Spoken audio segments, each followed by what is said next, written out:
As we head into the holiday season, a joyous time for most, but for some, it's a time of grieving. Our favorite life coach, Laya Raznick, is here with some advice on how to deal with a loss during the holidays. This can be a very tough time for some people. This is a tough time. We've got celebrations, family, we've got shopping, we've got all kinds of activity going, right? And for the most part, our culture gets lifted up. Everybody seems happy. Well, what if you're grieving?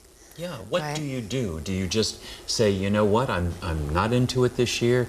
I just got to take some time for myself? What? You do if that's how you feel, because grief is a roller coaster and it's unique to every person. It's an emotion that's different than any other emotion.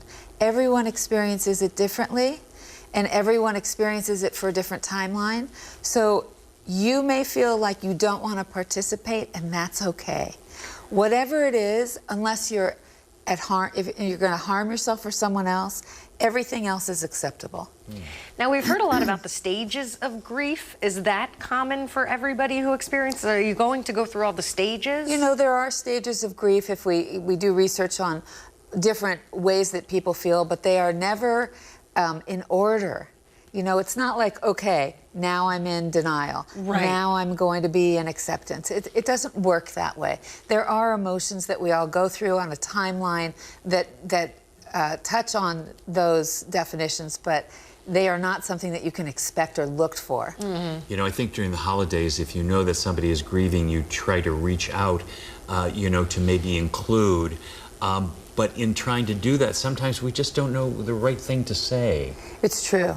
And so what many people do is they don't reach out. And my recommendation is definitely reach out to your loved ones who are grieving. They need you, but they don't need you to tell them what to do. They don't need you to try to solve the problem. They don't need you to ask them to be different than what they're being. What they need you to do is listen. Mm-hmm. It's the most important thing. Just listen. And not to say, I know how you feel. That's right. Even if you've lost someone, even if you've grieved, because everyone's different.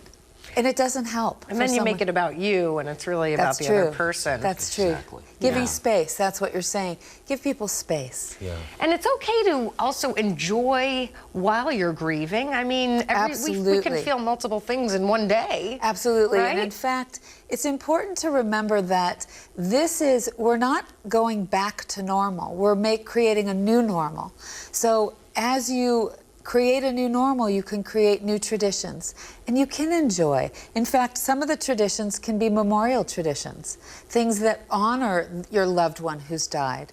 And in that, in grieving, there's love, right? In grieving, there's cherishing somebody. So enjoying that. Yeah. And really doing it on your own timetable. Absolutely. Yeah. That's the bottom line. Absolutely. Yeah, thank you. Happy Yeah, holidays. Thank you, Laya. And happy holidays to you and to everyone else. All right, grieving thanks. or ungrieving. We're all grieving in some way. Absolutely. Some way. Yeah. Cycle of life. It is indeed. We're back after this. Stay with us.